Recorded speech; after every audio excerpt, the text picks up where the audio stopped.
Just gonna do a test. We're gonna run up the Empire State Building, stick up there. This is a comparison.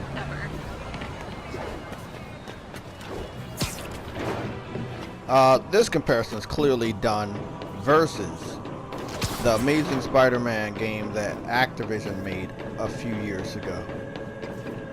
Almost 4 years ago.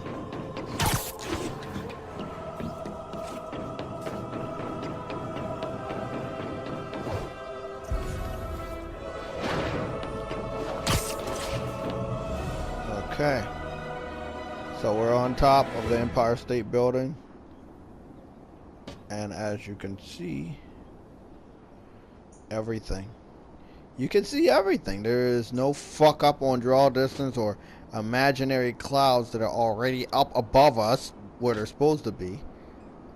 There's no fog or clouds clouding my view of other buildings. We can even see the Chrysler building right there. So, yeah. Just wanted to do this comparison and get this out the way. As you can see, this is a comparison between the swan diving and swinging towards the last moment.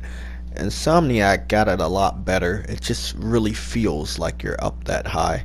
As you can see, the swinging is a lot better than Activision's attempt.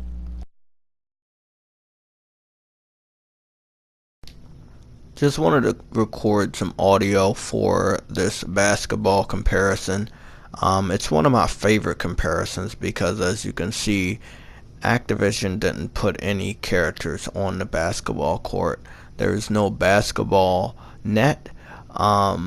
There's nothing going on over there.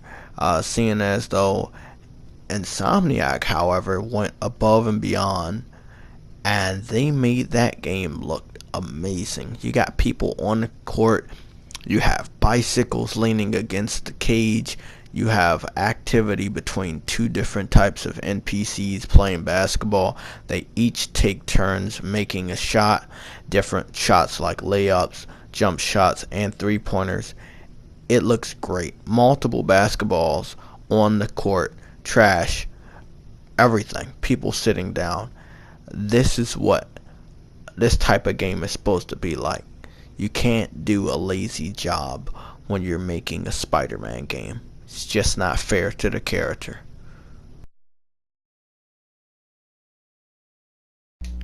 Not my best work, but this was early in the game, but as you can see, there's a dynamic interior right here, and I could go inside of the store and fight the bad guys and then come out without any loading screens or difficulties.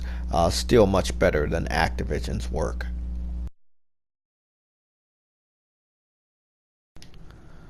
So this is a big city bank comparison.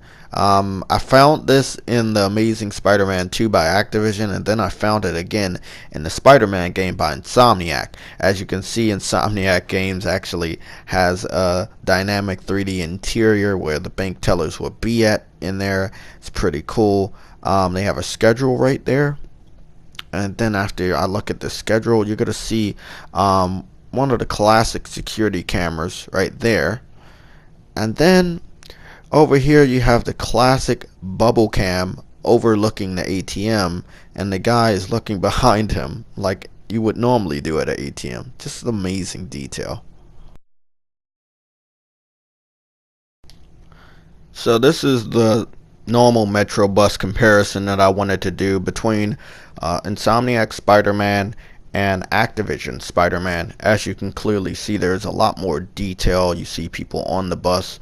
In Insomniac Spider-Man, a lot of people, lots of different chairs, better advertisements, better attention to detail on the wheels, lights, different signs, and even it's a hybrid bus, so a lot of detail there.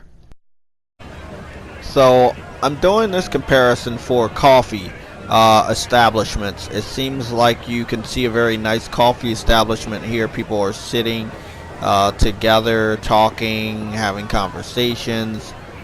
Very nice. Three-dimensional interiors inside. I'm really big fan of these three-dimensional interiors. The technology behind it is amazing because there's so many. Then here's seems another little coffee place.